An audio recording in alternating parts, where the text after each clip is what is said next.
What up, Internet? Word! Another big one for Auburn. In overtime for the second consecutive Tuesday. Getting some satisfaction in overtime, man. That was one. I mean, they were getting killed at Ole Miss early. Early in the second half, they were down, I want to say 19 in that one. But I thought this one felt worse. I thought they were falling further behind in this game.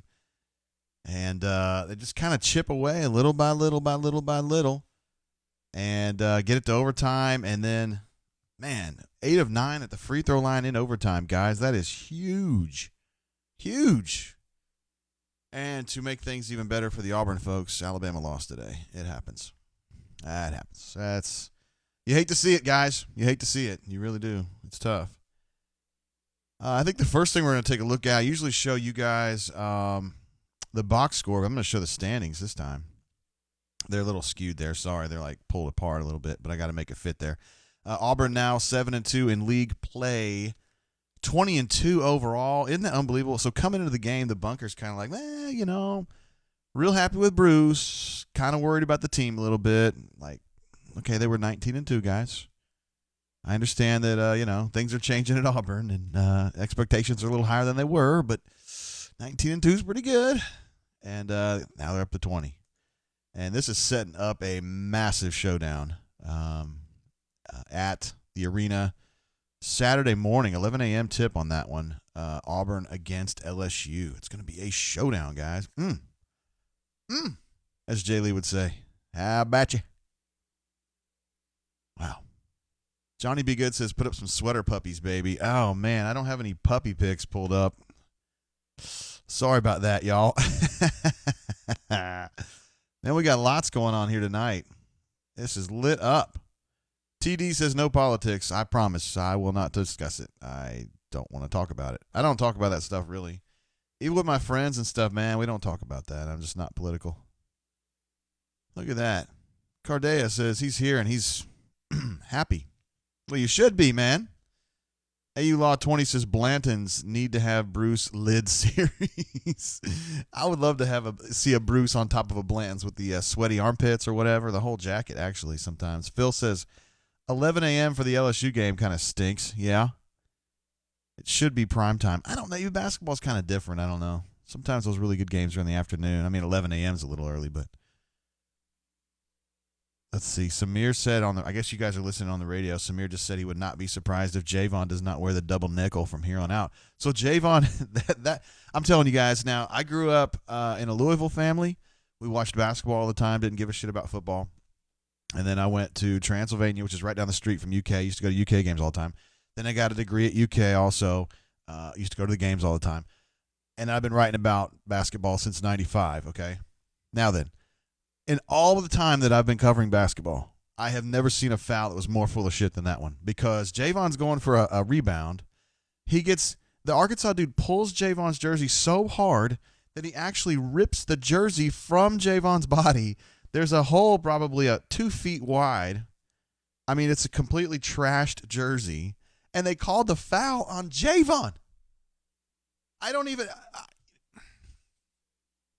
would patiently walk up to that ref and I would say, tell me in one sentence, a declarative sentence, what I did wrong. Because I'm looking at my jersey and it looks torn. And unless you're going to foul me for allowing my jersey to get torn, I don't understand what the foul is. Now, Javon, being who he is a very calm and solemn dude. And he just kind of raised his hands and shook his head and walked off. And, of course, the training staff was ready.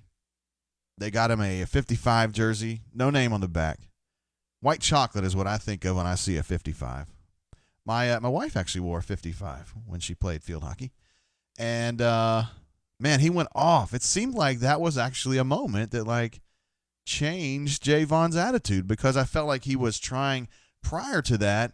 He saw himself as kind of one of their cadre of downhill drivers, which he is a pretty good downhill driver. But after that, it seemed like he kind of clicked in that he needed to be a point guard. He needed to be a distributor and a creator and a facilitator. And he started doing that. And all of a sudden, the team started catching up more. And he played brilliantly the last, let's say, 10-ish minutes of the second half and then into overtime. I thought he was terrific. Absolutely terrific. A+. So he gets a good grade from me. Yo, what up, Cleveland Brown? How you doing? Glad to see you. Thanks for being on the chat. I know you are a lot of times. So now we've seen the standings. Let's go ahead and pull up that final box and see the damage. Dude, Mason Jones, yikes. Drops a 40. 12 of 24 from the floor. 11 of 16 at the line. Stepping in with Isaiah Joe out. Mason Jones, who kind of plays like the de facto 4 for them. He's like their D'Angelo, I guess. He went off, man. Woo. Good golly, Miss Molly. Played every minute of the game. He put in a shift now. That's pretty incredible. On the other side, Samir. Samir's kind of sneaky, man. I knew he was having a pretty good game, but when I saw the final stats and he had gotten 23 on 8 of 13, I was a little better than I thought. I remember him having some empty shots and whatnot. I'm curious to see what Javon does about the 55 jersey. I think there is a possibility he might switch that because it was a masterpiece what he did the last 10 minutes of regulation and overtime. He was just absolutely terrific. We've got our first super chat of the night. And who else? It's Fat Crack coming through. Appreciate you, Fat Crack. Saw you on the bunker, too. You're doing a hell of a job. He says, JG, War Eagle, man, this team just keeps fighting. Absolutely. Our bench needs to pick it up a bit. Besides Anthony, we had nothing happening. Thanks as always. Man, thank you so much. Stoop Up calls it a 40 burger and still get -3. Yeah. They had some issues. Hold on. Dang, my wife gave me this upper respiratory infection, and it's still tearing me up. Anyway, thank you, Fat Crack. I appreciate you. And you're always here for us. Let's see. Jenkins says, every game, Isaac Okoro's plus-minus has me at full mass. Isaac at +19 today. I guess you're a Catholic, and I'm glad to hear that because I am also Catholic. He has you at full mass. I like that. Let's see. Master Rocker asks a great question, and it's one of the first ones I would ask, even though there's a lot going on with this game, is what's the deal with Wiley? Hey now. Look at there. Cleve Cunningham, Cleve C on our scroll. I better put the scroll back. You can see it there. Cleve C. Hey, JGT War Eagle. Auburn hung tight tonight. Absolutely. Great road win against a solid team. Enjoy a nice Buffalo Trace with this super chat. Appreciate you as always keeping it real, War Damn Eagle. Appreciate you, Cleve, coming through big time just like you did last week, just like you do pretty much every week. And thank you for being part of the show. Actually, it's interesting you would say that because tonight's beverage, I had a feeling Auburn's going to win this game. Now, I'm not trying to say I was being too confident. All right, I'll go ahead and put that box score back up. Sorry. I wasn't trying to be too confident, but I thought that they would win it. And when I heard that Isaiah Joe was out, I thought they would win it. Came a little more difficult than I thought it would. But anyway, so I queued up one of my favorite bourbons, probably my favorite bourbon. I'm not saying it's the best one alive. It's certainly not the most expensive, but it's the one I enjoy drinking the most. And this was to celebrate the fact that BP became the first Auburn coach to win twice in Fayetteville. Isn't that crazy? And all the time. Eagle Rare. I want to thank my friend Chris H., last name redacted. You know who you are, for picking this up for me. He actually got me 2 bottles. And he knows how much I love the Eagle Rare. I said Eagle Trace. And, yeah, he was very generous and brought that back for me. So thank you, Chris, to you. And to BP for winning again. Nacho Hombre again. Coming through. Wow, thank you. Oh, you're Major Panty Sniffer. Okay, I got you.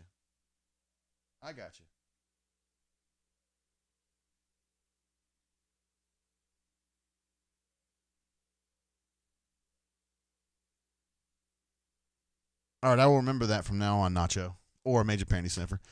He said he's here to celebrate the win, starting off with a glass of Johnny Walker Blue and then rolling into the tequila. Ooh, that sounds like a pretty complicated. You got to be careful when you're at the switches of those particular beverages. Anyway, this one's to Chris H. This one's to BP. This was to you guys, Fat Crack, Cleve C, Major Panty Sniffer, and all the folks that super chatted last week, and all the folks who were part of the chat last week. Appreciate you guys so much. Oh, yeah. That's the one, man. That's the one. Kyle says, does JGT read these things? I'm reading it right now, bro. Thank you for being here, Kyle. Canoe Man says, Eagle Rare, delicious, isn't it? It sure is nice. Jeff Cheney lets me know that Bama blew a 20-point lead tonight. I did not know that. I wasn't paying attention. I was so ensconced in the Auburn game. But that's great to hear. I hate it for him. You hate it for him. Oh, yeah. Man, I love that Eagle Rare. It just makes me feel so good. Cleve says part of the BTAC, the Buffalo Trace family. Man, Eagle Rare 17. Oh, my goodness. I would love to have some of that. I have not had it. If it's better than Eagle Rare 10, I don't even know if I need that because this is plenty good. Ay, ay, ay. I also probably need to give a shout out. I had a couple folks. You guys, I mean, when we're watching the show here, you guys know how incredibly generous everybody is with the super chatters, but it even goes beyond that. I've had people email me twice in the last week who just want to send me bourbons to drink on the show, which I am always fired up about. And one of them was coming from California, I believe. I'm really looking forward to that. I have never had any California bourbon. I didn't even know there was a California bourbon, and I'm looking forward to having some of that. Canoe Man jumps in. Appreciate you, Canoe Man. Yeah. My man. I was thinking about this the other day. I think your avatar in the bunker is a picture that I took. Well, I wasn't there, but it was the picture that Gus had after the game at Arkansas maybe 10 years ago when Anthony Swain got shot by the sniper and fell down for no reason. And the chick asked, I think it might have been Maria Taylor, asked him, what happened to Anthony Swain? And he goes, he's hurt. And I just stopped it at that exact moment where Gus is like, and I think you're using that as your avatar now, and it makes me laugh. I wasn't actually standing in front of his face, but anyway. Yeah, Canoe Man in the Hazel. Thank you very much. Let's see what else. AU Taxman, who is a bourbon expert. Eagle Rare, same mash bill as Buffalo Trace. Yeah, but they taste a little different, wouldn't you agree? I like Buffalo Trace too, and I like Blanton's too. So, it's all good. I'm going to be honest with you, though, guys. So when I toured the Buffalo Trace Distillery, this has been a year and a half ago, I was just kind of getting started. I grew up in Kentucky, but at the time, I was taught to drink Maker's Mark, and back then you had the red and you had the gold. The red was, I think, 80 proof, and the gold was maybe 100 proof, and that was pretty much all we drank because I looked at, Jim Beam's fine. It tastes like peanuts to me, but it's fine. And then the other stuff, Jack Daniels, it's Tennessee, so I don't really do that. So I always kind of thought you drank Makers, and that's what I drank. So I'm just now kind of getting going. And so I went to the Buffalo Trace Distillery, and I was there for Blanton's, which they didn't have, and I was very disappointed. They had Eagle Rare, but I was actually pissed off because I was like, well, they don't have Blanton's. I'm out. I'm done with this. And I had all that Eagle Rare sitting there, and then I rued it. I was like, why did I do that? About a year later, when I started coveting Eagle Rare, I had it all in front of me and I let it go. Rain 8689. Oh, I'm sorry. RLN 2011. My bad. Thank you for being part of the show, RLN. Says need to change my YouTube handle. Almost posted about how terrible Javon was playing 10 different times. Then the jersey ripped. Hashtag 55. Oh, listen, man, you weren't the only one. You weren't the only one. I was probably going to give Javon hell, too. Although, seriously, as bad as Javon made some bad mistakes in the first half. You will never find. Let me get through this first. AU Boss jumps in with a sticker, and I thank you for the stickers. I always think those are pretty badass. Technically, AU Boss is Ho, but I think that's just AU Boss. Thank you for your support of the show and for being here all the time. Dadgummit, what was I talking about? I forgot. Oh, the worst non-pass of the entire year happened tonight. At the end of regulation, it's a little bit panicky. 4 seconds left. D'Angelo decides he's not going to shoot the three. He's going to drive the lane. Here he comes down the lane. Arkansas's got 2 post defenders. They take 2 steps in front of the cup, which leaves Anthony McLemore and Isaac Okoro perfectly positioned right where they're supposed to be. They're on the block, both exactly where they're supposed to be. And D'Angelo just has to pick one side or the other, which one he feels more comfortable to. dish it, layup, game over. It's over. Both guys are wide open. Both guys are right where they're supposed to be. And D'Angelo says, fuck it. I'm just going to drive it. I'm going to go over these two guys, and whatever's going to happen, I'm going to get it in the hole somehow. And, of course, D'Angelo goes up. Ball goes wherever the hell it went. No foul. Arkansas gets the ball. I'm sorry, I got the time wrong. It was about 6 seconds left when he lost it out of bounds. Why not just hit the – it's just, I've never been on the floor at Arkansas to make a big play like that, okay? But D'Angelo's like 25 years old, it seems like. You'd think he'd make a very straightforward pass, and he had two guys open right there in front of his face. It doesn't matter now. They won the game in overtime, but it was funny to see Mac. He lost his mind. If you go back and look at that, or you didn't see it at the time, Anthony went over to D'Angelo and was just doing this whole thing, like doing like LeBron did in the finals like 2 or 3 years ago. Like, what are you doing? I don't know what happened. Keeping him eligible notes, the rebounds are 44-27. Absolutely. Wasn't that insane? I may not live the rest of my life and see a rebounding margin like that. Auburn plus, 17? Auburn's a pretty good rebounding team, and Arkansas is a pretty bad rebounding team. They're small, and they're just not great. But, man, that's incredible. And that really sets up their second chance points advantage, which was 16-6. So they're plus 10 in second chance. That's huge. Absolutely huge. And Auburn got so good they heated up at the line right when they needed to. It's huge, man. Master Rocker says D'Angelo is consistent like the weather. You can depend on him to make some weird decisions. Love that Eagle Rare. My goodness. I taste a lot of chocolate in that. Yeah. A lot of people say they drink the Woodford Reserve Double Oaked and taste a lot of chocolate. I just taste a lot of ass when I eat that. I don't like the Double Oaked. I don't really like Woodford Reserve in general. It's fine, but anyway, don't want to get too down the road on that. Here's a few notes, things that really stuck out to me, and we've talked about some of this already. CJ notes that D'Angelo's never been the smartest player. You're right. He's an athlete, and he plays with a lot of passion, but he tends to kind of focus on one thing at a time instead of, the way Isaac takes a lot of things into account before he makes decisions. And Ant usually does that too. Javon, as we mentioned, excuse me, guys. As we mentioned, was so good in the last 10 minutes. Really, I guess after he got his jersey ripped and got called for a foul, it was ridiculous. Absolutely insane. Worst call I've ever seen.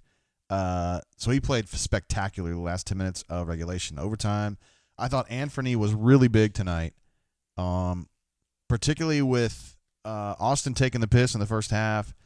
2 of those fouls, though, were really bad. He got called. That third foul was like for an arm bar that I'm not sure he actually connected with that dude. And everybody's supposed to be like, wait a minute, what? That was a foul on Austin? Like he was like 5 feet from that guy. I don't know. Sometimes, it's like a parallax. You dig? Anthony gets 11 points on 4 of 6 shooting, 10 boards. Had the 3 turnovers, but you're not really relying on him for turnovers. 34 minutes, which is a lot for him. And he had to pick up a lot of slack with Austin, dropping a big 0 tonight. Yikes. 2 rebounds, 0 points for Austin. 4 turnovers, 3 personal fouls. That's a disastrous night for Austin Wiley. And it should have been a great night for him because Arkansas has no size. None. They should have been able to feed him, and of course, what happens? So they start out the game trying to feed him, and what happens? It's a calamity. Every week.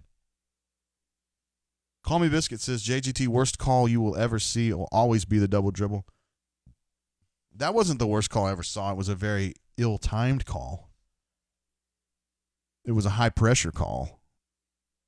But, how do you explain to somebody getting your jersey ripped as a foul on you? That's impossible.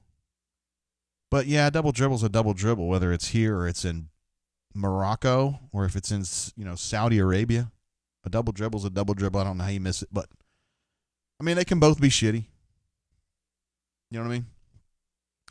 CJ Ellis says the 55 Javon is double the fives and double the balls. Little testicular fortitude is what you're talking about, huh? Canoe Man says made it to town and realized I must not have left any bourbon here, feeling rather stupid. How will I be able to properly brain drain? I feel like, yes, to properly brain drain, one must be drinking. Particularly on a night like this, when the Auburn Tigers are victorious over the hated Arkansas Razorbacks, who are going to be a problem in the future. I believe in that coach. I think he's for real. He's a little undersized. But I think that team is, I think it's going places with him. What? Oh, are you on here? No, I didn't see it. Look, I got about 1 million people in here. Oh, there you are. I didn't see it. It says Maddie Tate has joined the chat. Hey, Dad. What's up, Maddie? Folks are asking, what's the latest with the college search? Not sure yet. No?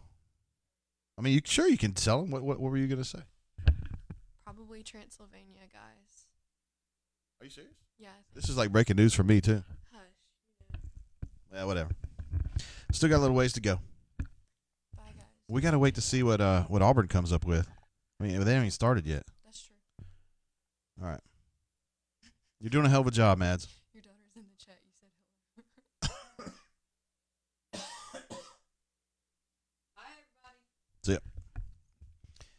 Chip says Maddie is the superest of chatters. Yeah, you can jump in here, Mads, if you want to on the chat. If you want to send me a super chat, that'd be great. Just kidding. She asked me. Now, the money goes the other direction with her. She says, Daddy.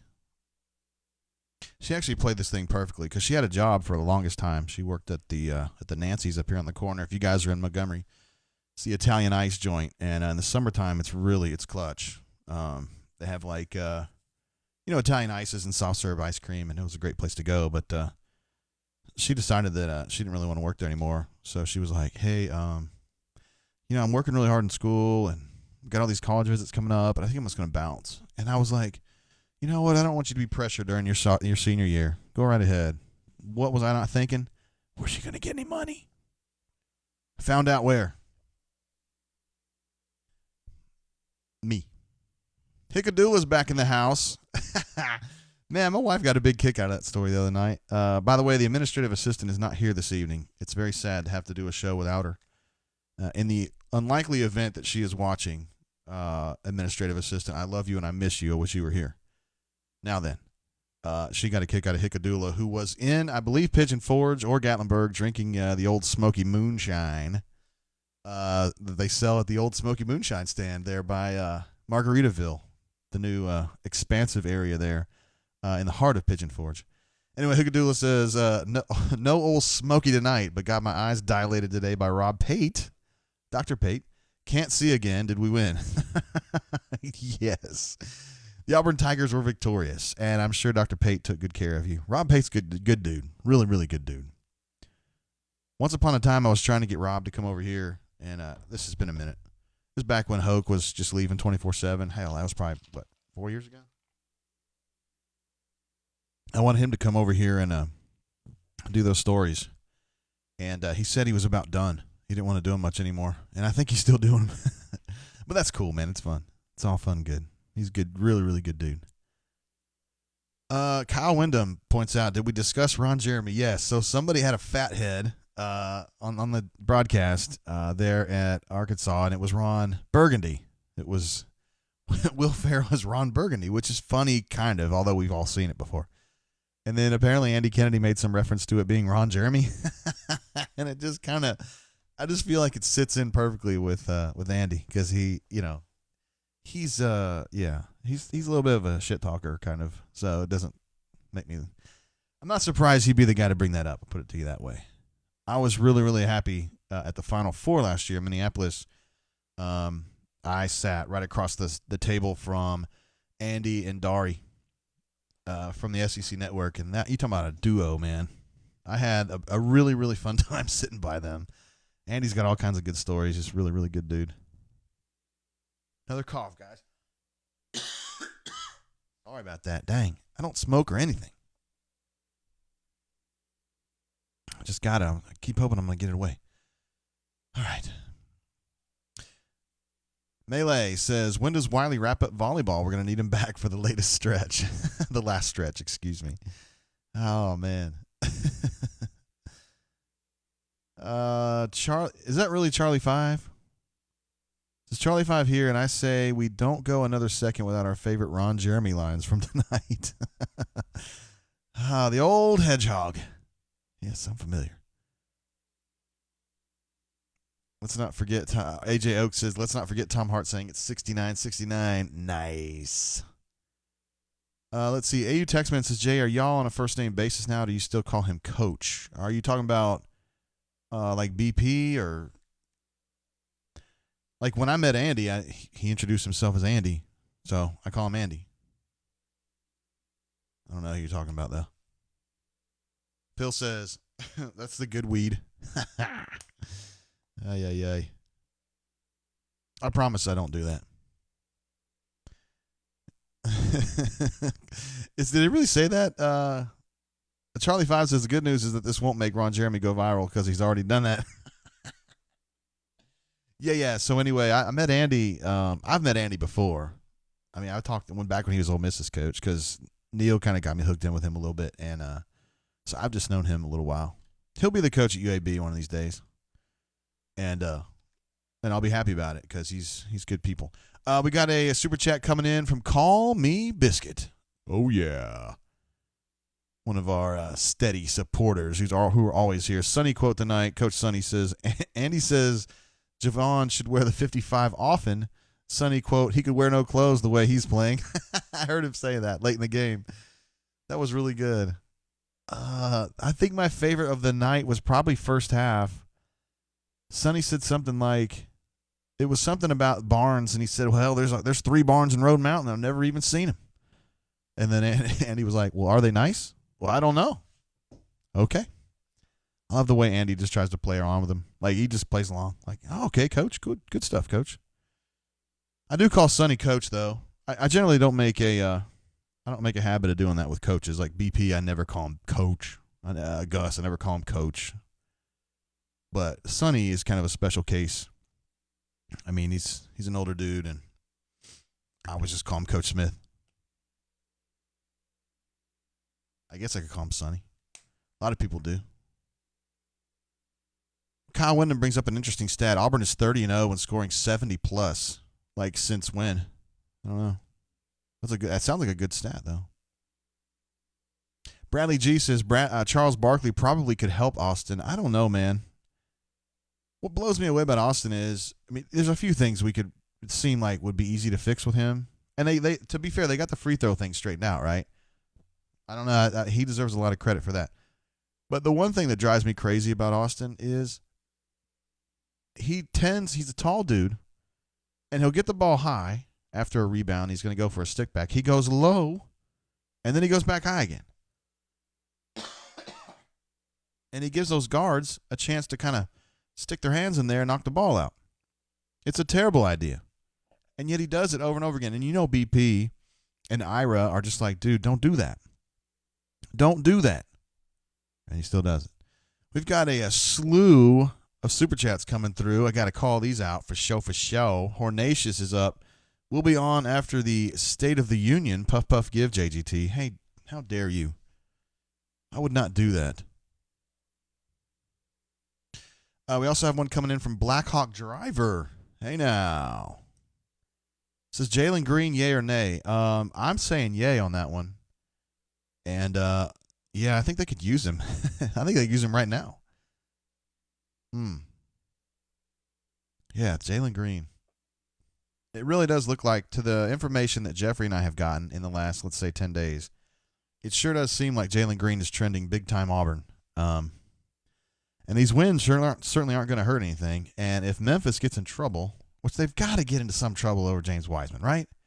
The NCAA says, don't play that dude. And Penny Hardaway says, I'm going to play him. And little Penny says, I'm going to play him. And then they played him. And then somebody was like, hey, Penny, that was a bad idea. And he goes, no, we won't play him. We just won't play him anymore. There's going to have to be a penalty paid for that. And I wonder if that's going to affect Jalen Green. I don't know. I still think Auburn's going to get him, though. So, yay on that one. Thanks, Blackhawk Driver, for the super chat.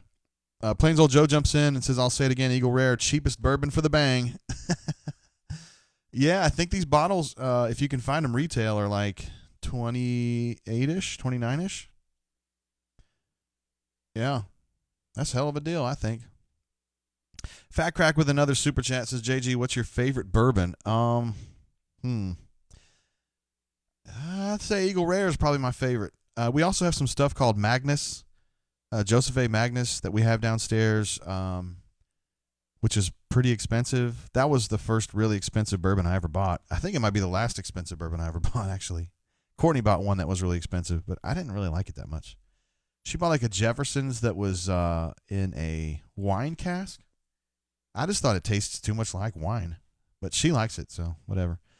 Eagle Rare or Joseph A. Magnus will be my number ones, and it's weird because Eagle Rare is not an expensive one. It's not a, it's not one where you're like, oh, I found a bottle of Eagle Rare. I mean, it's kind of hard to find in Montgomery, but it's, if you've got friends going to New Orleans or Nashville or hell, even Atlanta or the Frisky Whiskey, you got a shot. ABC just kind of lacks in our state. It seems like I don't feel like they're working that hard to get us good bourbons. Just my opinion. All right, going back up a little bit. Got another one from Ben B. A call out for Gage B. What a game. What up, Gage? I like that name. Okay, Kyle Wyndham says 30-0 since our run last year. Come on, JGT, do the math. Okay, so they're 30-0 when they hit 70 points. That's impressive. That tells you something right there. It tells you that Auburn's defense is generally pretty good. And Auburn's defense definitely clamped down some tonight. Now, in the first half, I thought it got away from them a little bit. Arkansas was just super hot from three, and I think you got to push out a little bit more on those guys because you don't have to worry as much when you're playing Arkansas about getting hurt inside the way you would normally with like a Nick Richards or somebody like that. Nasri last year, players like that. But, eventually they cooled off. Let's see, they started out. Arkansas was 10 of 16 at one point, and they finished 16 of 26. So that means you guys do the math. They went I don't know. You know what I'm saying? They were hot and then they were really, really cold. Let's see, overtime, 0 for 3. So they probably missed their last 7 or 8 in a row, maybe 10. Hell, I don't know. I'll leave it up to Kyle to figure that stuff out. Canoe Man says if anyone deserves the respect, it's Coach Smith. Yeah, he really is the best, man, and he's just like that in real life. He has lots of colloquial little stories that he tells and about Roan Mountain and stuff, and I like to tease him about him being one of the better coaches in Roan Mountain history. Yeah. All right, let's see what else we got here going on. I'm missing some chats. We got a lot going on tonight. We got a lot of folks here on the show. Johnny B. Good, you made a political statement, and I'm not going to read it. I was going to read it until you made a political statement. Now I'm not going to do it. Bradley G. says Austin is still a stud, and part of the problem is our guards. See, I tend to believe that, and when I say that on the bunker, a lot of people will get upset and tell me that I'm wrong. And tonight, somebody was telling me that I was wrong, and I pulled up the stats from Synergy, which gave him an excellent rating in the half court as a half-court scorer. Now, a lot of that is tip-ins and stick-ins, but, I said before, when he gets the ball and he initiates a move, he's pretty good. He either gets it in the hole or he gets to the line, and these days he's shooting 70-75% from the line, so that's fine. He can get something done. They just can't get it to him. AU Taxman says Memphis admitted to paying him and played him anyway on James Wiseman, so that sounds bad. That sounds problematic. I'm not saying it's a Mark D'Antonio problem, but, it's not great.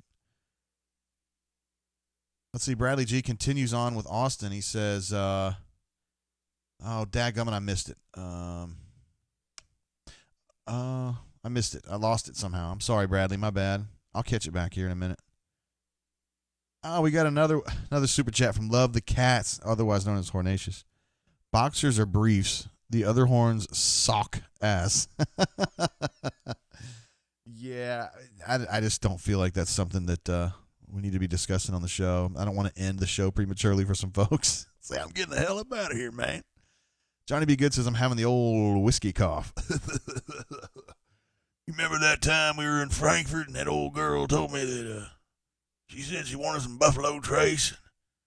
And I told her, hell no, I'm drinking Jim Beam. Oh, yeah. Oh, yeah. The Canoe Man says he's just as nice as he can be in real life, talking about Coach Smith. An absolute gentleman. Love the guy.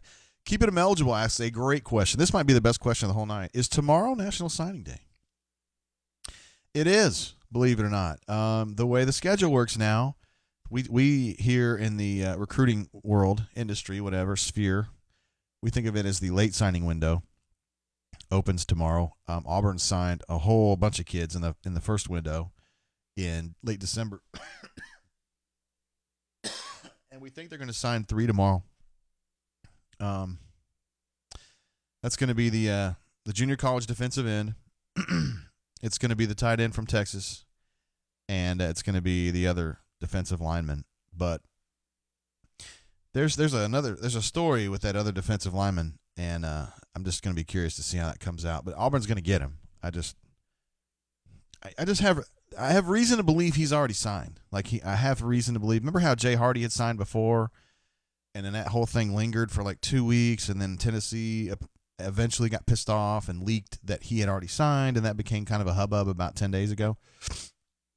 I think this other kid did the same thing, and they're just going to announce the signing tomorrow, but I think he signed in December. I mean, that's just what I heard.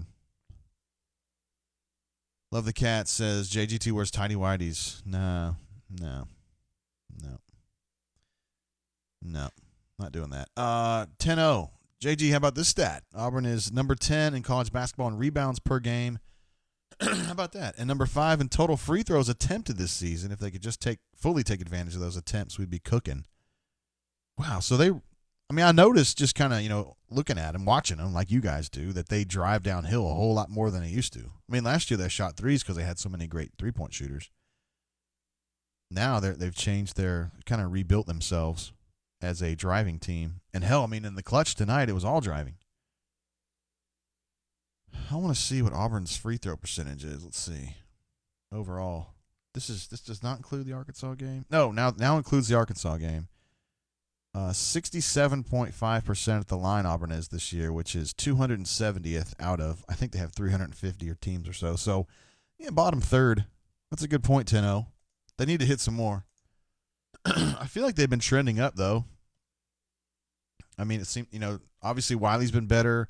Javon's been better. Remember how bad he was in the first 10 games? He's been a lot better. He was pretty reliable tonight, and he's been reliable for a little while. So you're right. They get to the line, great. Just got to get a few more in the hole once you get to the line. Yeah. Interesting stuff there. We got a super chat coming through from one of our legends, Jazzy Joe. Says, what's up, peeps? I have the new AU truck. Y'all need to check it out. Oh, that was you. I didn't realize that was you, man. I didn't realize that was you. I wish I could post those pictures. Do you want me to? Because I will. It doesn't have your name on it or anything, so I don't think it's a big deal, but sent me pictures of his new rig, and that was as fully an Auburn rig as you could ever have. It was the most Auburn rig ever to have rigged. Unbelievable, man. Let's say. AU Taxman says, did they say tonight that Javon is a 17% three-point shooter? Let me pull that up. I can get you that data right now. Javon is a 29.1% three-point shooter, so that's close. Not quite 17. That's overall. I don't know if that's maybe they were doing just for conference play or whatever. I don't have that. I don't have it broken down by that. Auburn doesn't really have a great three-point shooter. It's odd. It looks like Jamal is their best percentage shooter at 42, but he doesn't take very many. He's 26 of 62.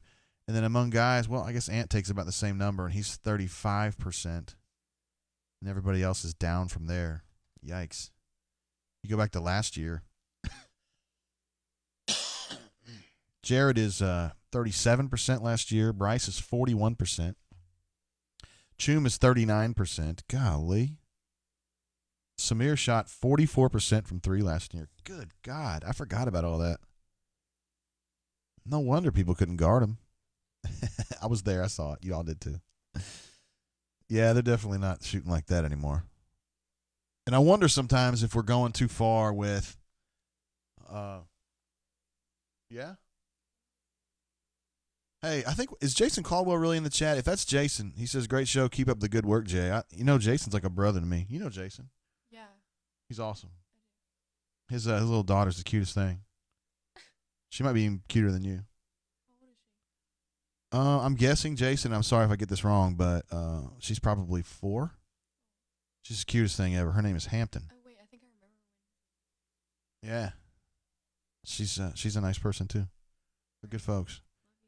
Oh, what does this mean? Are you telling me you're going to bed at 9 o'clock? I was like, I'm calling BS on that. I was going to have to call BS on that. All right, anyway. I don't need you taking pictures of me and putting it on Instagram. Please don't. Okay, thank you. You got to worry about these kids, man. I don't know what they do. Let's see what else we got going on. Oh, Solo Tiger brings up the fact that Jared got his first NBA bucket last night. Yes, and it was like a patented Jared bucket, was it not? Like little shimmy shake out along the three-point line, long drive, contorts his body, shapes his body really long, lays it in from low to high. Perfect, man. Absolutely perfect. Okay, so, okay, Jazzy, that was your rig, dude. I think I can put that up here on the show. I think I can get that. It won't take me but a second. See, Fat Crack says, JG, have you heard of Murray Hill Club Bourbon? I have not. If you say it's delicious, though, I will absolutely drink it. You better believe that. You can believe that. I want to see if I can get a picture up of Jazzy's truck, because I'm telling you, man, this thing was absolutely unbelievable. Just give me a second here. I know this is really fascinating. Oh, my goodness. Look at that thing. All right, here. Let me put it over here on the desktop. And then I'll add it here in OBS.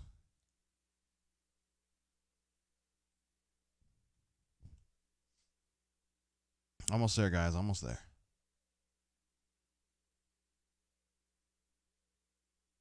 Look at this bad boy. I got to size it. It's too big. Look at that bad boy, huh? How about that? So you got the ride for the brand here on the bottom. And then he's got like his favorite players kind of memorialized with little, well, I guess only Pat is memorialized, but like his favorite players all have like little crests here along the side, which would include, he could probably tell you. I know Carlos Rogers is on there. I think I see Ronnie Brown, Bo Jackson. Pat Sullivan has like angel wings on him. That's just unbelievable, isn't it? Is that not the coolest shit you've ever seen? Like you see that guy rolling down the road and you're like, that guy parties right there. That guy knows what's up. Appreciate that, Jazzy Joe. That was awesome. We got another long haul trucker on the site. The name's escaping me right now. I bet he would be jealous of that. Yeah, everybody thinks that thing's sharp as can be. That thing's badass. Let's see. AU Taxman's drinking some rare breed. That's like one I really want to drink. The old Wild Turkey Rare Breed, because as I mentioned to you guys before, on the Reddit board R Bourbon, a lot of people on there, this is kind of like your typical bourbon folks, because they get a little bit, they're like, the nose has notes of apricot and marshmallows and tunic, and it's like it gets a little bit too detailed, where I just like, let's just drink it and go. But they love Rare Breed on that particular Reddit. He says, did he use the new AU logo? Absolutely not. That's the Auburn Proud. Thank you, TD. That's exactly who it is. Auburn Proud is our other long haul trucker. That looks like that's definitely not the new logo. It looks approximately like the old logo, but it's a little bit. I think he was trying to fit it in that space, which I ain't got a problem with that at all. Nacho Hombre, also known as Major Panty Sniffer, says, I'd tell my wife to flash that truck all day, my man. There you go, Jazzy. There you go. I bet that wouldn't be the first time that ever happened. That's awesome. Thanks for sharing that, big man. That's really cool.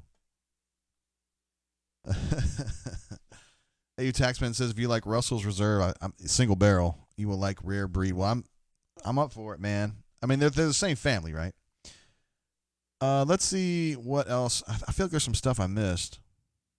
Fat Crack says them and do a Magnus, do a blend together, bourbon and whiskey blend.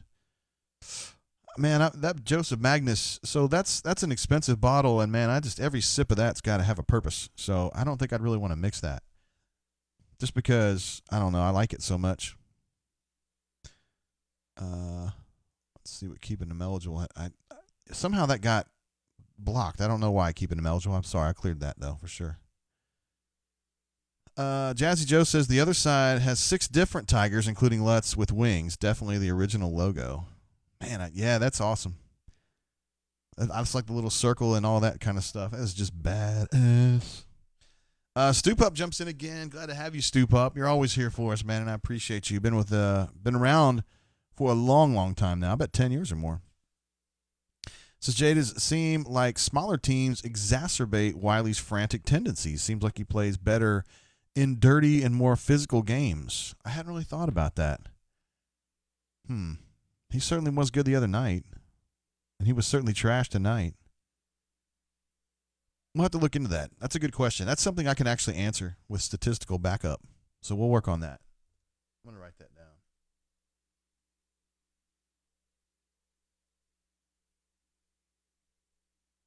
Guess we'll get an answer to that when they play South Carolina in a little bit later. Melee says it's a shame about the Bama game. You hate to see it. Oh, yeah, it's tough when you they were up by 20 and lost it. You hate to see it. Bradley G, that was actually blocked too, man. YouTube blocks a lot of stuff. Have you ever had a better half from Founders or Backwoods Bastard? They taste like whiskey, but still beer, and I've not had those. AU Boss says he's ready for some BMAT. Oh, my God, I don't have my phone with me. Oh, gosh. I guess I'm going to have to take a break for a second. I go get my phone. It ran out of charge earlier, and I had to go charge it. So, yeah. Give me like 1 minute, and I'm going to go get my phone, and we'll get up with BMAT, all right? Hold on. Hold tight.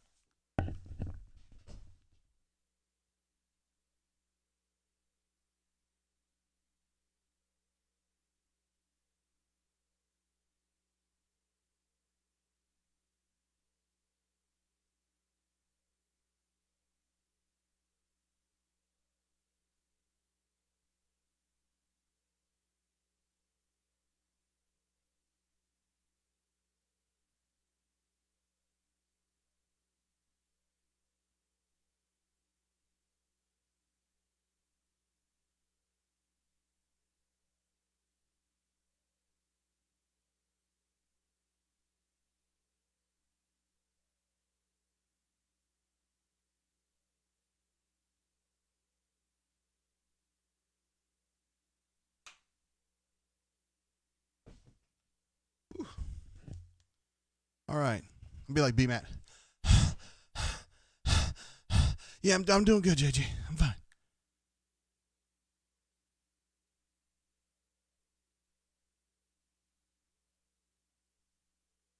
All right. All right, we got BMAT. We'll get him on here in a minute. See, Fat Crack says, how physical is LSU? I think they're fairly physical.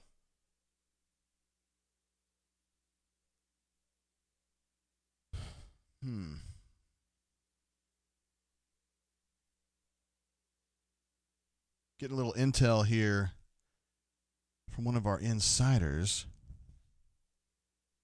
talking about Chavis Jackson, who is currently a defensive backs coach at Kansas. Possibly being part of Auburn's search. See about that. I don't know. I haven't heard that. But they've kind of gone really quiet on that coaching search. I think they were focused on some other stuff. But I expect them to make a hire in the next week or so. How about that? Cleve says, I wish you would post those pics of the AU truck. I'll absolutely do that. I'll post that on the bunker. It'll probably be tomorrow morning. And so you guys can see that. Because he sent me a few. It wasn't just that shot. There was more. For those of you who might have missed it, here's Jazzy Jazzy's rig, man, that thing is badass. Let me pull it out here so you guys can see it a little bit better. Cause I can get more in there. Get a little bit more detail on that. You got the Carlos Rogers, Ronnie Brown, Cadillac, Frank Thomas, Big Hurt. Got the Rod Bramlett one on there. That's just badass. That's definitely what I would call riding for the brand right there. Let's see. Tenno says, JG, would you rather want to see Auburn win the Natty in football or basketball? That's a good question. As a businessman, as somebody who runs an Auburn website, I would benefit a lot more financially if they won a football national title. In 2013, when Gus was new and we didn't know any better, and he got him to Pasadena, we were selling subscriptions left and right. It was a wonderful time.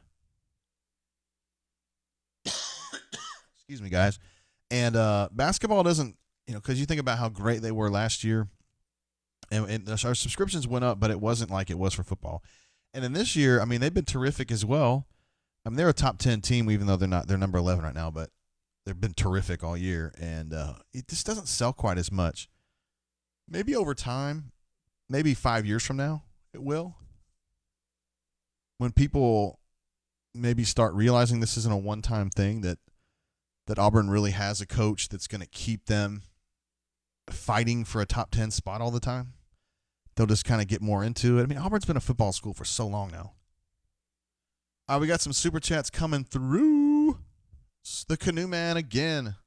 Man, always here. Double nickel, he says. He's pulling for Javon to change numbers. I would like to see him in the 55 myself. Didn't Doc Robinson used to ride the 50, right? I think that's what Doc had. And then double nickel be 5 better, right? Fat Crack jumps in again. So we had a pretty big QB drop us tonight. Yeah, Aaron McLaughlin. Do you think that's Chad stepping in and going another route? I'm not sure what the deal was with that. I personally, and I had not talked with Jeffrey about this, because when the kid committed last summer, he was 2 full cycles away, so we weren't really kvetching over it. But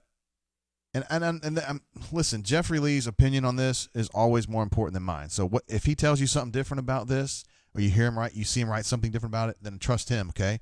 But my thought is that kid didn't quite fit what they were trying to do, and my thought was, because let's be honest here, sometimes Gus's quarterback analyses or his assessments don't work. Like I feel like there's a disparity in his head between what he thinks he needs and what he actually needs, okay? Because if you think about it, like, in my opinion, Bo Nix is not exactly what he needs, okay? Bo Nix is a hell of a football player, and he's going to be a hell of a football player, and he's going to be the guy that walks out of Auburn whenever he's done, and he's going to have records. He's going to hold records. He's going to be really, really good. But even with that said, I still don't think he's the perfect quarterback for Auburn. I mean, this offense needs a runner. It needs a runner. And I don't understand why this is so hard to figure out. I mean, he got to Pasadena with a running quarterback, and then the next year, they were really good again in 2014 with a running quarterback. I mean, Nick Marshall, underappreciated, I think. I don't think people realize how good Nick Marshall was. He was damn good. But you can get Nick Marshalls. They're out there. You don't know about Cam Newton now. But you can find Nick Marshalls. Gus can go get Nick Marshalls. But he hasn't. I mean, I still think Malik Willis was a shot in the dark. It was like, hey, I like this kid. He's a great athlete. Let's just see what happens. Okay? We'll see. And Malik was here, and he was pretty good. And I don't think he took it seriously enough. And now he's at Liberty. I hope he does really well there. Maybe my interpretation of it is just what you said. I think Chad sat down. He and Gus had a come to Jesus meeting, and they said, look, you need quarterbacks that can run. And if that's going to happen, we probably don't need McLaughlin. So we'll see. You could also say that the kid just doesn't want to play behind Bo Nix, which would make sense too, because Bo Nix played like every snap this year, and he will continue to play every snap until he either gets hurt or he graduates. All right. There's some other stuff I missed here. I'm sorry. I got off on a rant there. Anyway, Fat Crack, great question, and I think you're in the right direction there. AU Taxman says Mark D'Antoni will be the next DB coach. He has a clean record, right? Yeah, absolutely. Cleve C is referencing Harrison. I did see Harrison say, "What's up? First time watching you live. It's great to have you here, bro." Cleve C says, "Yes, Harrison. Welcome to the Brain Drain YouTube channel tonight. Thank you for being an ambassador out there, Cleve. That's great." Matthew Scott says, "Does Frank Thomas lose a little AU hero luster now that he slings testosterone pills?" Absolutely not. You make money, period. That's all I have to say about that. Frank Thomas, one of the greatest right-handed hitters of my lifetime. And, yeah, I would say that even if he wasn't an Auburn guy. He's just a beast. Hornatius comes in again. Tree Fitty, toasting my boy Jazzy. Oh, Love the Cats likes that rig too, Jazzy. Look, everybody loves it. Oh, damn, I just got a text. I can't even tell you guys because it says right now off the record. Oh, dang. Okay. Dang.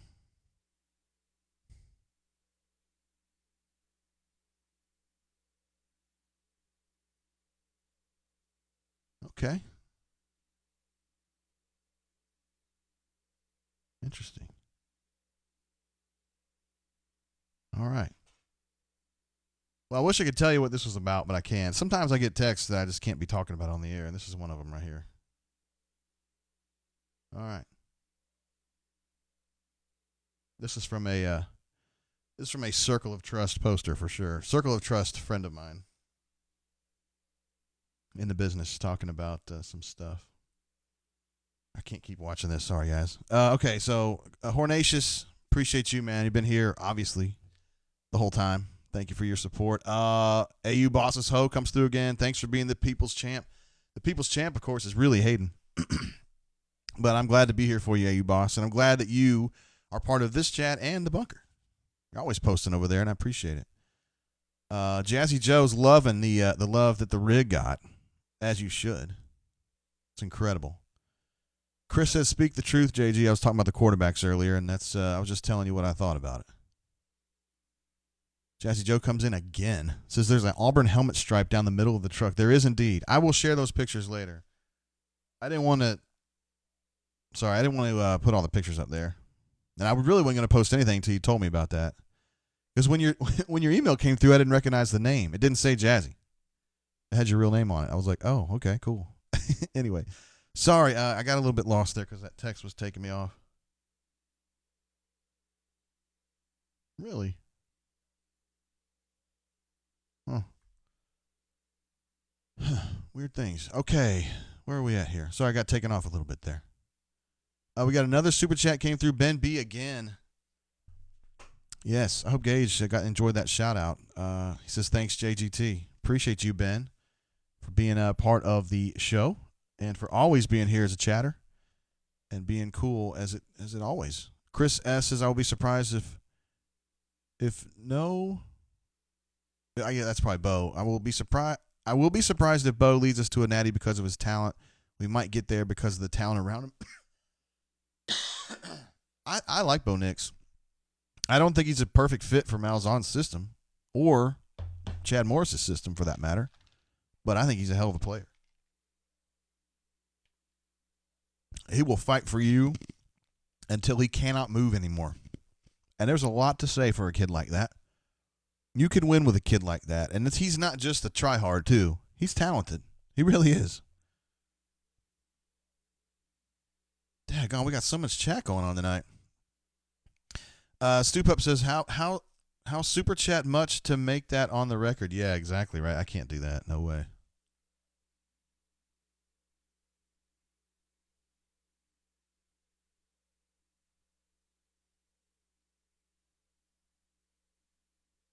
Yeah, I can't do that. No way. Alex says, good news or bad news? Definitely not bad news. It's either neutral or good. Can't tell yet. AU Taxman says, Mookie Betts and David Price to the Dodgers? Did that just really happen? Wow. Those are some really good players. Who in the world did surely they if the Red Sox are going to trade those guys, they better be getting Gavin Lux back. Because I'm telling you, they got Gavin Lux and Alex Verdugo.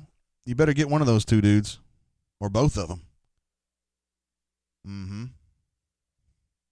Got another one coming through. Hornatius asked the same question. Was it a good or a bad text? Like I said, it's either good or neutral. It's definitely not bad. Blake D says, Jay, got that inside information. You're the best, and thanks for the stream. Yeah, this guy just didn't know. I mean, he probably doesn't even know that I do a show. So, yeah, I'm not going to be sitting here and blabbing. Cleve C says, what's the price on Joseph A. Magnus? So the one that we got was a hundo, which I listen, man, I hate saying that. I mean, I generally like bourbons that are under, like Blanton's is the most I'd want to spend on a bottle.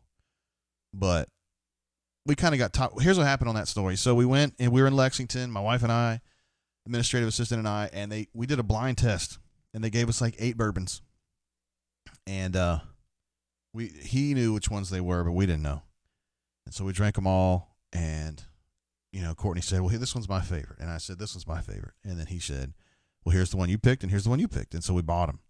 Hers I thought was horrible. Like, my wife loves any bourbon that's like super smooth. That's all she cares about. If it's smooth and it doesn't burn a lot, then she's happy. It can taste like water. Doesn't matter as long as it's smooth.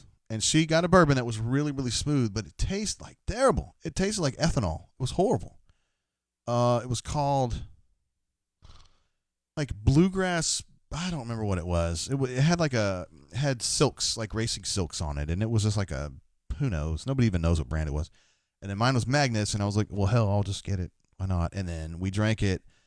And then we took it to a family party that we had. This is back when all of our family were dying, so we had like a wake like every 3 weeks. And we took it to one, and some of Courtney's cousins, they didn't realize it was expensive, so they just grabbed a hold of it and started chugging it. And I was like, whoa, whoa, whoa, whoa, whoa, whoa, whoa, whoa, whoa, whoa, whoa, whoa, whoa. And by the time I got to it, it was dead. And so we ended up getting another one.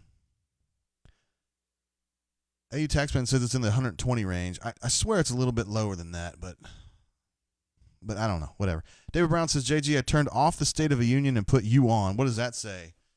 I'm here for you. And if I am president, everybody gets free bourbon. No, I'm just kidding. That's not a reality.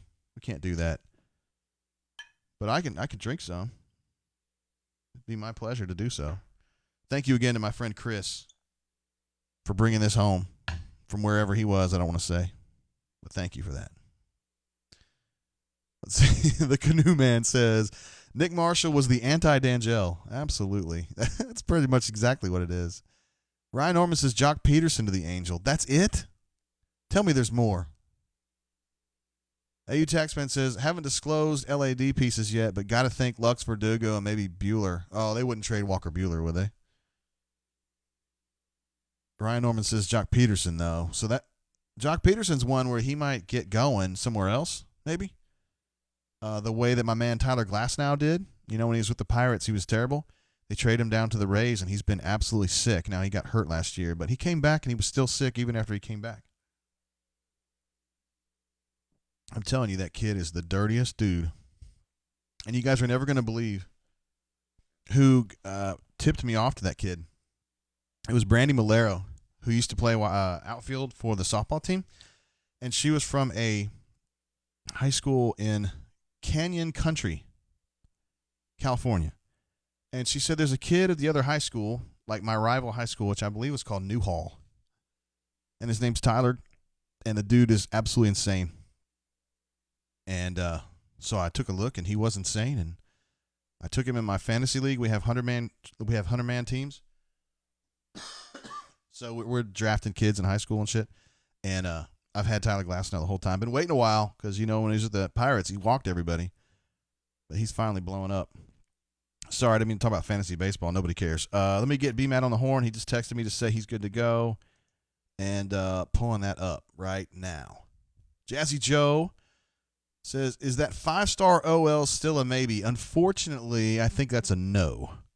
He was supposed to visit last weekend. He didn't show up.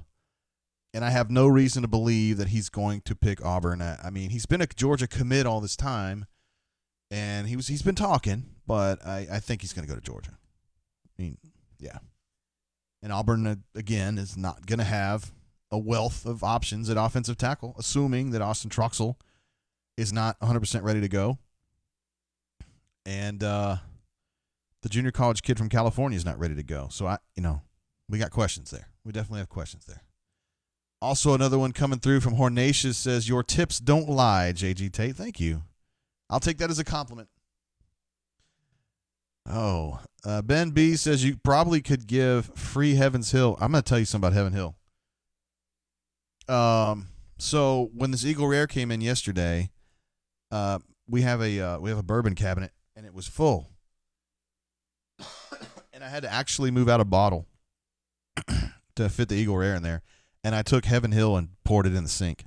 That's what I thought of the Heaven Hill. Now, I think me and Ben paid, I think, $8 for that bottle. So, I mean, it ain't a big loss. But it tasted like serious ass. That was bad.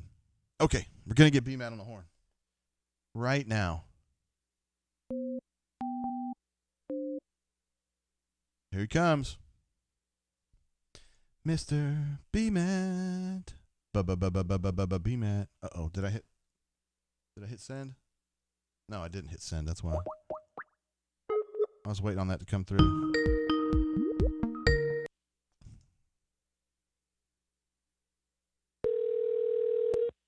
I love when you guys. What up? Yeah, who this right here? What's going on, my man? How you doing, man? Not too shabby. How about yourself? Yeah, solidly. What'd you think about that one, huh? What another comeback? That was pretty crazy. I mean, seriously. I don't know how they keep doing it, and they didn't play particularly well. But somehow, Javon McCormick, he gets his jersey torn, he puts on number 55, and he turns into Magic Johnson. It was crazy. That was crazy. He just went off the final 5.5 minutes of that game. He was the one that really sparked Auburn, on that 12-1 run there to tie things back up. And then, I think Arkansas sort of ran out of gas a little bit there in overtime. But that was another wild finish for Auburn on the road, a crucial road win for Auburn. I mean, if they win against LSU at home, even though there'll still be a game behind LSU most likely, you'd have to consider them the favorites to win the SEC with what they've done this last week. Man, that's crazy to think that. I mean, you're right, but it's weird to think this team is there, Yep. And there's nothing great about this team other than the way they play hard defensively, never quit, and just find different ways to win. I'm having a question here on the chat. Are you laying in bed again? I am, yes. I'm watching Kentucky. Looks like they're going to win against Mississippi State, although they're up by 11 with 5:30 left. So who knows? And State just scored, so you never know, right? Well, me and keeping them eligible are thinking the same thing, because I thought you were too. Which is totally fine. You're welcome to do so. All right, who stuck out? I mean, obviously you mentioned Javon. Do you think he'll stick in the 55? I mean, his coach pretty much said he was after the game. Did he really? I don't see any way they're going to let him win that number 5 until he has one of those games where he turns the ball over 7 or 8 times. Then maybe he can go back to it. But that's the other thing with him. Only had 2 turnovers in 39 minutes. That's really good work for him. I mean, that's really, really good. It gets a team that likes to press and creates a bunch of turnovers. That was excellent. Auburn had, 18 turnovers, which is too much, but he only had 2 of them. Yeah, and I thought after he got his shirt ripped, he was insane. I mean, he was kind of on and off before that, but he was really good at the end there. Yeah, he was. Yeah. He was really good. Just going back to the game, I mean, it looked like Auburn's plan was to work that size advantage inside, and it totally backfired on him. I mean, Austin Wiley was just really poor. The passes inside to him were really, really poor. I think Austin had 4 turnovers in the first, 3 or 4 minutes of the game. Yeah. Finished with no points and 2 rebounds. Yuck. Of course, Anthony McLemore stepped up, came off the bench, had one of his best games of the year, his first double-double of the season, 11 points and 10 rebounds, 34 minutes of work. So I thought he was another unsung hero of that game. Yeah, he's been helping more and more, man, as time's gone on. They needed him big time tonight because Austin stunk. I mean, he had a bad night. Yeah, he did. He shouldn't have. I mean, he towered over that team. Well, they did a great job at double teaming and really can just jumping on him so quick that the pass had to be perfect and his movement had to be perfect, and neither was, and it just worked out really poorly for Auburn. And luckily they were able to make some threes, and Arkansas had stretches where they were just shooting the lights out, but eventually that evened it up a little bit, and then Auburn sort of took over there late. I think their depth and their conditioning really made a difference. All right, so BP is the first Auburn coach ever to win twice in Fayetteville. Do we have more history for this team, right? Yes. Do we build a statue now or later? He's getting a statue. I really think he is, and I'm not saying just based on what he's done so far, but before he's done, he's get a statue right next to Barkley. Yep. How about that? The BP Arena. Yep. All right. Which the way that thing is filling up now, they need to look into finding some more sponsorship for it. They pay for some things they need. Yeah, I remember back when they were first going to open it, I asked Jay about it, and he said that he was working on a deal to have Hyundai call it like the Hyundai Arena or whatever. This is like, 10 years ago, and that didn't ever happen. That never happened. No, it's just the Auburn Arena. We were trying to get something, B-Matt, but, it just fell through. It was tough. But they need to put something on Craigslist or something and let them, everybody know that it's, up for highest bidder. I'm going to text Alan and ask him if he wants to put it on Craigslist. Maybe we can get a finder's fee, bro. Yeah, that's what I think we should. All right, this game coming up against LSU. Obviously, number 1, number 2 in the league. And you mentioned if Auburn wins the game, they're still not necessarily number 1 because there's still going to be a game behind LSU. But you think this game's going to have the same kind of thrilling feel that the Kentucky game had last weekend? Do you think it'll have that kind of atmosphere? Oh, yes, absolutely. No ESPN game, but I still think it's going to have that type of atmosphere game during the game. I think it's going to be an awesome atmosphere. And I think it's going to be another tight, close game. I think LSU's really, really good. And, Auburn's going to have to play well, which they do at home, to win that game. But, yeah, I'm expecting Auburn Arena just to be rocking. 11 a.m. is maybe a little bit early, but I don't think it matters right now, especially with the students, the way they're turning out. I don't know much about LSU. I haven't watched them a bunch for whatever reason. So we'll just have to figure out a little bit the next few days what's going on there. What kind of – Yeah, no, Trenton Watford, the kid from Mountain Brook, I think. The freshman is doing really well for them. Good. So he'll be a tough matchup, a big guard. And it's weird to think, B-Matt, we got signing day tomorrow, and it's almost like, oh, yeah, it's signing day. Yeah, nobody cares. It's like 3 kids, right? Yeah, we forgot one on the rundown, and people were very upset. They were very upset. I guess it was Trey Butler that we had forgotten about. Sorry, our bad. But I've already straightened it out on the show, and, we didn't have Jay Lee with us. He was doing some other stuff. We didn't have a recruiting expert. We can't be perfect. All right, B-Matt, so we're going to reconvene tomorrow for the press conference, right? Yes, sir. If you want to eat some voodoo, I can do that, like beforehand. Or what time is the press conference? 2. I don't even know. 2? 2. Okay, yeah, I'm down for whatever, bro. All right, I'll text you in the morning then. All right, sounds good. You be good out there, bro. All right. All right, see you, man. Bye.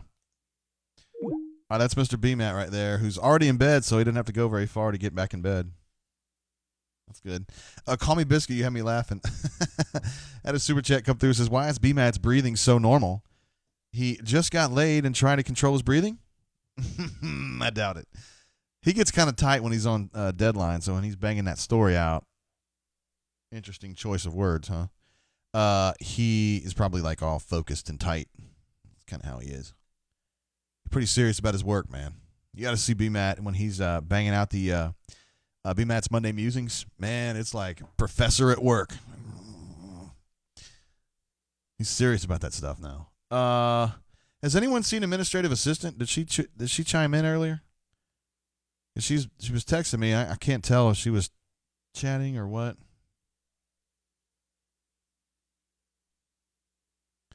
Guess not. Sorry, I missed some of that stuff. Sometimes when the folks are on the phone, I miss the chats, which is what happened during football season. Because if you remember, we would do wall-to-wall calls during football season. We'd go 2 or 3 hours with just callers, And I wouldn't have a chance to read the chat at all because there's so much going on. I kind of have to run the switchboard here. And, yeah.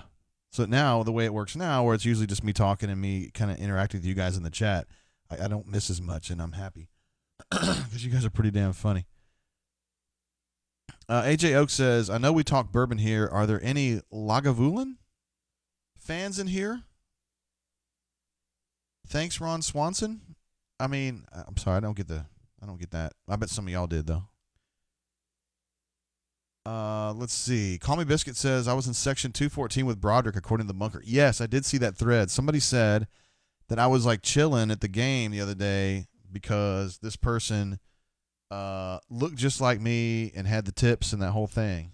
I have no idea. It wasn't me, I promise. Hey, caller, welcome to the show. How you doing? Jay, what's going on? Word. Who I got in the horn? Oh, this Auburn alumni? Sorry, man, you broke up there. Was that? Who I got on the line? AE Storm 20. What up, Storm? How you been? Man, just heading back from the airport. Had a late night flight, so been listening to the show on the app. Driving back to Auburn. That's what I'm talking about. And you get it comes in clear and everything? Yeah. Sweet. Yeah. I just had it put up on YouTube and just had it kind of over on the side and been laughing at the chat that you've been reading off and came in clear. So it's been great. Sweet, Made man. the drive a little easier. Where have you been? Where you been flying from today? Where you been commuting from? Came in from Richmond, Virginia. Not the most exciting place in the world, but just a little day trip over there. Actually was able to stream the game on the flight, which was nice. Damn. So, like a commercial flight? yeah, on Delta. Word. That's pretty cool. I posted on the bunker earlier today and was asking, hey, has anybody ever had any luck with it? Because usually, Auburn's playing on a mainstream network like ESPN, CBS, and you can watch it on the back of the seat, but Yeah. SC Network, so I bought the Wi-Fi and tried it out, and it worked. So it's pretty sweet. Got to listen to Andy and Sonny and also get the Watch ESPN app going. So That's the best way to watch that game, bro. It's Andy and Sonny's the only way to do it, in my opinion. it was sweet. Hey, do you remember back in the day, back in, 2013, 2014, when Alan Payne was still on the team? Hell yeah. And we had hashtag 20 plus trying to get our team to 20 plus wins for the first time in who knows how long. And now it's like, 3 seasons in a row that we've got 20 plus wins. Yeah, It's crazy to me. it's almost like they hit 20 tonight. It was like, oh, by the way, they won 20 games. Like, moving on. I mean, it's weird that we're at a point now where that's just kind of like life, you know? It's absurd. I don't even know. Like, I think I take it for granted sometimes because it just all kind of hit at once. Just how bad we've been since 2003, and here we are, 3 seasons in a row. Just Bruce being a badass, and we're just continuing to win. I mean, not win pretty, but win, and that's all that matters. I did want to comment though on Wiley and getting the ball in the post. I think a lot of that has to do with game plan, the way that we're moving the ball, and the way that our guards trying to get the ball in. I know you mentioned earlier that in the half court, statistically, like, he is one of our best half court players and best half court scorers. Sure. But I feel like when and this happened, I played basketball in college for like a year in D2, which, like, whatever. But a lot of it, when you're trying to get the ball in the post, I feel like our offense, when we have a game plan to get the ball inside, we focus way too much on that, and teams know that coming into the game. So the teams double team down low, and they know that he cannot handle the ball well in pressure situations. So our guards are getting pressured. They're trying to get the ball down low, and he's just flipping out down low, and we cannot get the ball down there. And when we try to, either A, it's a turnover by the guard, or B, he just cannot handle the pass, or when he does, he puts on the floor, they're already double teaming, and it's a turnover. So it's like we do better when we get a guy screening him to create a little bit of separation down low, which I don't believe we have any sets that do that. It's either a pick and roll or he's just posting up. I could be wrong, but we don't have a lot of a power forward screening to get him open, or even a guard coming off the screen to get him open. It's just hey, try to get open down low or try to post up.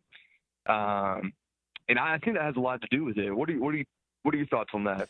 Yeah, I mean, you're right. They don't run. It's like all they want to do is just kind of inlet pass to him, and then they get turned over, and then they abandon it. I mean, that just seems like how it goes, and he ends up getting most of his opportunities as a stick back guy, kind of like what Horace was. And I think you're right. They don't run anything real exotic for him. I think part of the reason is that D'Angelo, if you're going to run a lot of power forward screens to get him open low, you're going to have to rely on D'Angelo to be where he's supposed to be, and I'm not sure that happens a lot. So that's part of it. And the other part is that Austin's catch radius is about a foot wide. Right. I'm saying I'm not trying to rag on him. I'm just being real about it. And do you notice also what I'm talking about where he'll get a rebound, and instead of going right back up, he takes the ball down and then goes back up, and they always knock it away from him? God, I lose my freaking mind every single time. And we had a guy that did the same thing, and I mean, when he converts it, great, but it's probably a 20% chance that he converts that or gets fouled whenever he puts on the floor. It's like he puts his head down and the ball hits the floor and he loses it, or they knock it out, or they already have a double team coming, and it drives me insane. I don't know. And you feel like they corrected by now, but look, he's a senior. It is what it is by this point. It's not going to get corrected. It's just, it's super frustrating. I think it's frustrating to BP. It must be in practice that he feels like he gets that off more than he does in games. Because I agree with you, it's about 20%, and if it was 20%, they just would never do it. So I don't know. It's strange. Anyway, AU Storm, sounds like you made your trip safely, and that's the best thing about it. Yeah, I mean, look, Auburn win, got home safely. You can't complain about it. And Bama lost. So, Bama choked away a big lead, and they lost, so that's good too. I'm starting to just not like Bama basketball more and more. So that's beautiful. We understand. We understand. So. Yeah. All right, AU Storm. All right, Gigi. Be good out there. Have a good one, man. Thanks. See you, bro. Good stuff there from AU Storm for show. It looks like Alabama's now bottom half of the league. Sucks, man. You hate to see it. All right, let's see. I missed some super chats while Storm called in, and we were talking to, maybe from BMAT too. Jazzy Joe says, call it the Bunker Arena. I wonder what Allen would take for that. We'd have to do a lot of super chatting to get there. But it sure would be cool, man. I would love it. Be called we just call it the Bunker. Love the Cat says JGT has that cancer cough. I hope not, man. Shoot, with that Rush Limbaugh stuff coming down, that's no joke. Yeah. Lagavulin is the scotch he drinks all the time in Parks and Rec. AJ, I haven't seen a lot of Parks and Rec. Obviously, I kind of outed myself on that one. My wife and I were starting to watch it the other day, maybe a couple weeks ago. And we just kind of we've been watching The Outsider, and we've been watching the morning show, and so we just kind of got away from it a little bit. But we'll go back. It's pretty damn funny, man. Let's see. Kyle says it wasn't JGT. Yeah, I promise I wasn't at the arena. I'm surprised to hear that somebody looked like me. I feel like I'm kind of a unique looking dude, and I don't say that in a good way. Can Ruxpin, Call Me Biscuit says, can Ruxpin call in so I can feel sober? If y'all noticed from the call last week, Ruxpin sounded drunk in the beginning, and then when he started making his point about basketball, he got real sober sounding, and then he got drunk again. Something tells me Ruxpin plays it up a little bit, but he's still a Hall of Famer no matter what. Canoe Man says, let me start over. Can Bear Bryant call in so B-Mount can sound awake? It was great having AU Storm on the horn. Also, he was in Richmond, which is where Why Not AU is from. One of our great super chatters. Caddy Wumpus also jumps in on the super chat. He's in from him or her, probably him, in from the State of the Union War Eagles suckers. All right. Appreciate you coming back in, Caddy Wumpus. Good name. Assuming that you're not actually Carnell Williams. Blake D says, number 2 in the conference, beat LSU. God bless Aunt Matt coming off the bench every night, 6th man of the year. He may actually get that if that's a real award. He should. He's been balling up big time as the 6th guy, for sure. Spit Attack U18 again. Thank you, man, every week. You're always here every show. How about that comeback? We've been having to do, let's see, the Superstition, Wife, shirt swap of late. It's working. Me is a Michigan shirt gift. We call it Mission Impossible shirt. Oh, MI. MI shirt swap. Hey, man, it's only weird if it doesn't work, right?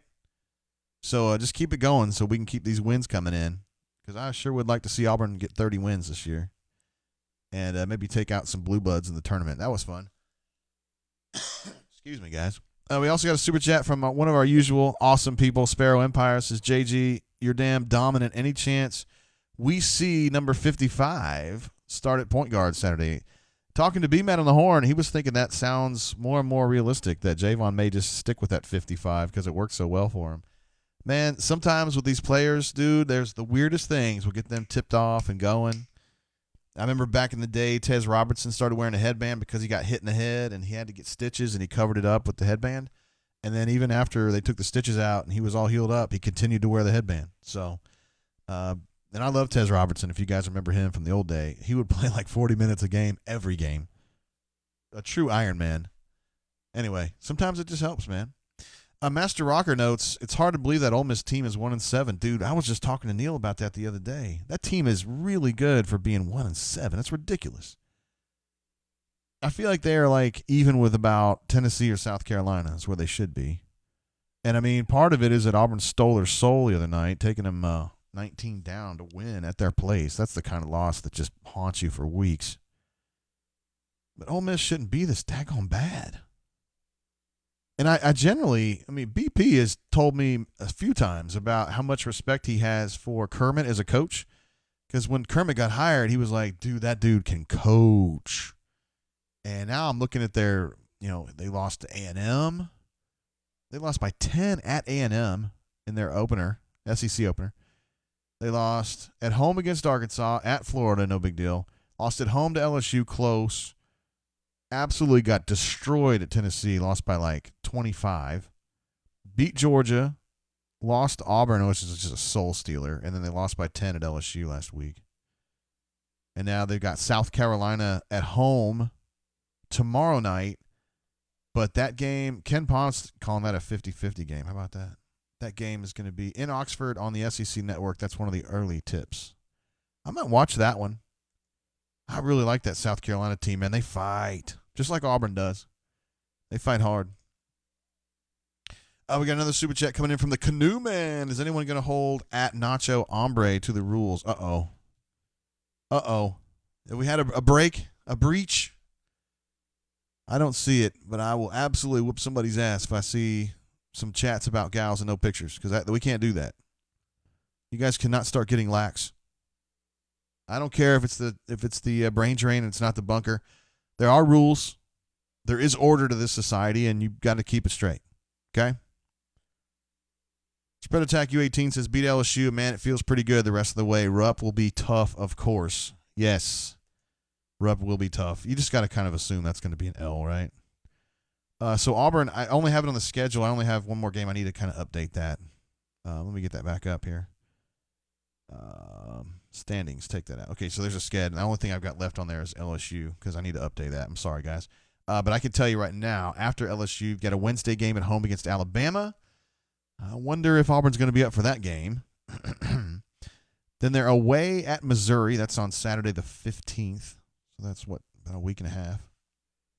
Then they got at Georgia, Tennessee at home, Ole Miss at home, at Kentucky, and then they close out at home against A&M, at Tennessee, and the very last game. So Ken Palm currently has Auburn projected to go, these don't necessarily make sense, but to go 26-5 overall and 13-5. Ken Palm is predicting a loss. Yeah, so sometimes the predictions don't totally jibe with what they're actually saying, but they're predicting a loss in Rupp, and then they're predicting Auburn to win the rest. So you're thinking to yourself, well, that doesn't really add up to 13-5, JG. Well, my answer to that is I'm not Ken Palm, so you might want to email him. Obviously, they think Auburn's going to slip up at some point, but at this point, the only game that Auburn they're predicting to lose is Kentucky, and they've got Tennessee as a 51-49 right now, but there's a long way to go still. Love the Cat says JGT is a rule breaker. Mentioned wife with no pics. I feel like wife is that's a different deal. That's a different deal there. I mean, I'm not going to go around posting pictures of my wife, nor am I going to post pictures of your wife. I feel like wives are off limits. How do you feel about that? And actually, I usually refer to her as my administrative assistant, which, you don't want to post pictures of your employees or whatever. She's not my employee. She just kind of helps me when I'm on the show, when I'm on live. And then she's not right now because she's not even home. That's fine. We'll make it work. I can't believe Spread Attack U18. They actually, YouTube flagged that comment. That really wasn't that bad. He said that Florida loss after that been getting whoop on suck ass. All right, what else am I missing here? What have I got? Have I missed any good chats here, guys? We're an hour and a half in. It's a weekday. It's 10 o'clock in the Central Time Zone. It's 11 o'clock for our friends in the Eastern Time Zone. It's probably about time for them to wind this down. Love the Cat says he's got boob pics of both. Listen, buddy, if you've got pictures of administrative assistant like that, we're going to have a talk. I'm not very happy about this. Bradley G says, dude, YouTube is so strict because people ruined it. I hope you're not talking about me. I'm kind of late to the party on this, actually. I feel like there's been a million people doing this before. My initial thought was we would do this on Twitch, but the more I got going on it, I thought YouTube would be a little bit more available to the populace. I know we got a lot of young folks at auburnsports.com, which probably use Twitch, but people my age, and we have other folks. I know this from going to the outings, the lunches and stuff. We definitely have some folks that are a little older, and I don't think they would be down with Twitch as much. Anyway, I'm going to be using a new application to do the show. I use a program right now called OBS, and I think I'm going to upgrade to something called Wirecast. And Wirecast is going to give us the ability to do some different stuff that I can't do with OBS. And one of the things it will do is give automatic alerts for super chats and other things that I find interesting. And also I can video conference with people from their phones. So like BMAT, instead of necessarily calling in, we could actually have him video chatting from his phone, which I think would be funny because if he's sitting there going, I think it'd be funny to just make fun of him for huffing and puffing so much. Plus he can show us the stadium or whatever. I don't know. I think it'd be pretty cool. It'll definitely be more rad. It's just going to take me a little while to get this thing figured out. It's kind of intimidating when you don't know what you're doing. And I'm not really a computer guy. Let's see. AU.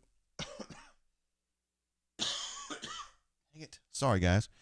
I'm going to go with Autaga on that. I know that's not how you spelled it, but I'm guessing that's what it looks like to me. Anyway, to do an audio-only option to listen on the way home from games. I don't know how to do that, but I'll tell you what, I'm going to look into that. I tried the last show. I put it on our RSS feed for all our podcast listeners, but that's not live. I know that's tomorrow, so a lot of folks don't want to listen the next day, and that's fine. Matthew Scott says Pipercast. I'm going to write that down if that's something that I can look into. Something to look into. Melee says, is BMAT Pajama Cast in the works? Oh, man, BMAT. I love being on the road with BMAT. He's funny, man. He's so orderly at night. Like he's got, like when he gets into a hotel room, he gets his dot bag and he starts laying out all the shit that he's going to, he's got like his toothbrush and his toothpaste and his floss and whatever he's going to scrub his face with or whatever. And he orderly lays them out. Like, I'm just like, bro, why don't you just pull that out of your bag? And he's like, man, I got a system. I'm like, okay, that's cool. David Brown says, is LSU for real? Should we be scared? Well, I'm glad you asked that because I took the time, just as I did last week and forgot to show you guys, to do an LSU Ken Palm. So this is what LSU's season looks like so far. And you can see, once they get to SEC season, it is they're playing good basketball. Early loss to VCU, who's 44th. No big deal there. Lost to Utah State, who's a good team. I watched them play San Diego State, and they are good. They're well coached, and they have some shooters. No disrespect there. Lost to East Tennessee State, which to me is kind of bad. You shouldn't lose that game at home, but hey, we all lose sometimes. I mean, that's like the time I asked a girl for a friendship French. Wasn't a good idea. And it crashed and burned, but it happens sometimes. And then lost to USC, which is kind of whatever. But everything else they've done, they've torn it up. They get some close ones though. I mean, Florida was close, Texas was close. And that Texas game, I didn't think they're going to win that. That was a really close game. Overtime against A&M. 1 point over Mississippi State. 2 points over Arkansas. You know what? No, I don't think LSU's particularly good. I mean, I think they're good. I think they're getting the tournament. But I don't think they're like a Final Four type team. No. And they're going to crush Vanderbilt tomorrow, I reckon. And then you've got that game against Auburn. But it should be a really great situation at the arena. I mean, people should be really fired up. They should have the same enthusiasm for this game that they had for the Kentucky game. And I hope the people that run things at Auburn know that and set it up that way, because I thought the fact that everybody was wearing white T-shirts was really kick-ass at the UK game. It really gave Auburn Arena an intimidating look to it, and it looked awesome on TV, and it made Auburn look super, super legit. Listen, I watch every game. You guys do too. I know they're legit, but some Jody in freaking Boise didn't know that, and now they look at that, and they see Auburn beat Kentucky, and they see all the people in white going crazy, and they changes their mind. It changes their mind, and that's the kind of stuff that BP's trying to do, because if you want the big-ass recruits, you got to have that. Big-ass recruits don't go to rebuilding programs. They go to programs that kick ass all the time. We know that. He's trying to kick ass all the time, and in my opinion, he's doing a lot of it. And yours too. Sparrow Empire jumping in again. Man, unbelievable, Sparrow Empire. Thank you so much, dude. Thanks as always, Jay. Hope you can find a way to do video for the rundown eventually. Planning on coming to see y'all at Voodoo sometime soon. I know it's weird. Sometimes we do different days. We generally do Tuesdays at around 1 o'clock. But if they have a game on Tuesday, basketball, then we try to do it on Monday because we're talking about the game. I didn't want to drop it at like 5 o'clock day of the game. I wanted to give everybody a day to kind of listen and talk about it. So that's the way we figured it out there. Well, we'd love to have you. We accidentally ran into Charlie 5 last time. And we ran into a big-time Aub the time before that. I mean, whatever. Those guys are all right. Melee says LSU is tempered glass. All right. Love the Cat says B-Matt wears onesies. I don't think he does. Unless you have a picture. I don't believe you. Ah, yeah. Oh, Stu Pup. This is a dad joke here. It says Alan Green needs to get K Jewelers to sponsor the arena. Call it K's Oyster because there's a pearl inside. Boom. Got him. Man, my wife or my daughter would kick me in the nuts if I said that joke. She always goes, "Dad, stupid dad jokes."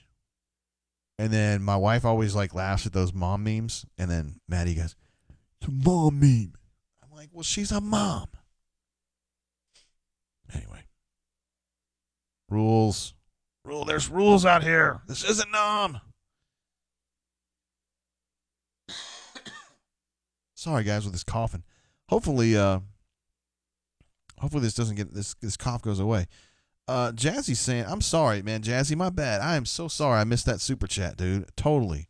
So Jazzy Joe super chatted and said, me and my dispatcher have a bet on North Carolina versus Auburn if they meet in the tournament. But do you think UNC will even make the tournament? No, I don't. UNC lost again last night at Florida State, and they just don't look like North Carolina. They play panicky and confused, and things got a little tight last night, and they didn't sack up. They fell apart. They played like ass. And the coach, Roy, was pissed off. Old Roy, he was pissed. And he said, I'm tired of it. I think he actually said, I'm pissed, which he should be. I mean, the team's bad. Sorry about that, Jazzy. You know I'd never do that on purpose to you. Chip says, when is the Rundown Road Show coming to Voodoo Mobile? That's a great idea. We ought to do that. Maybe we'll do that at some point before the football season starts. I'm really fired up about that spot. I knew well ahead of time that they were going to be going in that. I knew well ahead of time they were going to be going into that spot on Old Shell Road, primarily because Jan and Michael and Jenna are they're from Gulf Shores, but they're from that general locale. And then I went on a visit with my daughter to South Alabama, and they were like, "Oh, we're going to be putting a place in there," and so I checked it out, and man, that's a great spot. And Michael sent me pictures of the inside, and that place really looks like seriously top notch. It almost looks like they have a bar in there or something. Those of you who have been there know what I'm talking about, but it looks really, really nice. And Voodoo, man, they have such a great product anyway. I feel so stoked that we got in with them when they were just getting going, because I bet you in 10 years from now, that's the kind of franchise that's going to have like 20 stores, and I'm going to be like, I was with Voodoo when they only had 3, or something like that. David Brown says, need some Voodoo in Augusta. Man, we ate at a restaurant in Augusta. It was so good. And I had Italian there. I don't think it was necessarily an Italian restaurant. I wish I could tell you where it was, though. It was one of my favorite dining experiences of my life was in Augusta. It was at that spot. But it was a great spot. There were a lot of people there. It was a really cool, chill vibe. Everybody was in a great mood. The food came out. The food was great. Had a great experience there. I'm sure it was near the interstate. That's the way I roll. All right. Chip has been there at the Voodoo in Mobile and says, yes, bar, nice inside. That's all I need to hear right there. Sounds good. Jazzy Joe said, my bad. I didn't know the rules, but I appreciate you checking out JG. I know you don't skip on purpose. Hell no. Absolutely. Particularly you. You kidding? Yeah. So, that's a situation. I would probably, if I were you, I probably would not put a wager on the Auburn, North Carolina football game next year. Now, I'm not saying Auburn's going to lose, but I would just be nervous about it. So, if they were to get in the tournament, I would definitely feel like Auburn would be able to beat North Carolina this year. And another thing about this that I think about is that Garrison Brooks, I mean, he could have come to Auburn. I don't think Auburn was in love with him, but I bet he probably could have gotten here, because really it would have come down to maybe Jamal wouldn't have come, or they wouldn't have pursued Jamal, I should say, if Garrison was going to be here. But Garrison didn't come to Auburn. He went over to North Carolina, probably thinking, boom, I'm going to North Carolina, baby. It's going to be awesome. And then the program goes, when Auburn knocks him out, and now they're balls, and it's like, oh, man, maybe I should have stayed at Auburn. First kid in the history of basketball ever said, damn, I should have gone to Auburn instead of North Carolina. Philip Hudson says, JG talking about Applebee's. Man, dude, kids eat free on Tuesdays, and we still can't find anything to eat there. I mean, I would have been willing to put Maddie in like a stroller or something just to get a good deal on some food, even though she's a grown-ass girl right now. But, oh, looky here. Gus tweeted out a picture of, let's see who we had here. I'm trying to figure out who I'm looking at here. It looks like Avery Jernigan. These must be the newcomers. I don't know most of those dudes yet. And Miss Christie, of course. It's a handsome group of gentlemen there. I like Gus's house. I love hanging out at Gus's house, actually. Mostly because of Christie, because Christie's awesome. Gus is better at his house. Like when we're hanging out with Gustav at his house, he's pretty chill, man. He's actually all right then. It's just when the season starts, he starts getting tighter and tighter, and it's tough. Sorry about those coughs, guys. They sneak up on me. Love the Cat says he's been to the Voodoo in Vegas. I don't believe you. I really don't believe you. Dude, Corn lives out there, and he hasn't even been. Trace Taylor says, hope you're enjoying The Outsider. I scouted and found most of the filming locations for that show. I was thinking about doing that, dude. I know that I'm not giving away any spoilers here, but when Terry gets shot, that was in Stockbridge. That was right there at the City Hall or whatever in Stockbridge. So I'd like to go there for that. That was shot all around like Metro Atlanta. I mean, a little bit out. I think the stuff that the barn and all that stuff, I think, is in the north part. You would know. You've been there, but I think it's a little bit north. Up toward Dawsonville, a little bit west of Dawsonville. And then that other stuff is in Stockbridge, which is well south of Atlanta. But we thought about going over there and taking a look at that stuff. I haven't seen the latest episode, so don't spoil it for me. I have to wait for the administrative assistant to get back. Call Me Biscuit with another super chat. Unbelievable, man. Thank you so much. 21-2, same record at this time last year. Don't panic, Bunker. We lost 4 games in February and still made the Final Four. That's food for thought. That kind of rational thinking will get you nowhere in the bunker, Biscuit. We must get carried away and get super mad about little stuff that doesn't matter. There's no doubt. Chip, Chip. Well, he's pretty good. He's one of the best ones, I think. He's pretty good. Yeah. All right, we'll wrap it up, guys, for reals. You guys have been incredible tonight. It's absolutely incredible. To get these kind of numbers like on a weekday is insane to me. Excuse me. I want to make 100% sure that we get all of the super chatters called out because we had a ton today. And I appreciate all the support. And you don't have to be a super chatter, man. I mean, we can't do it without the chat in general. And it's so funny. You guys are really funny on there. And when we were getting started tonight, it was so fast and everything. Really, really enjoyed it. You guys are hilarious. But let me get through these super chatters. Fat Crack started us off. Cleve C again with a huge super chat. Thank you so much. Nacho, also known as Major Panty Sniffer, jumped in. Canoe Man, always here for us. Rain 8689, who's been here lately. RLN 2011 from the bunker. Thank you so much. AU Boss. Hickadula again. I think that's like the third straight show for Hickadula. Thank you. Who was not drinking Old Smoky tonight, but did have his eyes dilated by Rob Pate.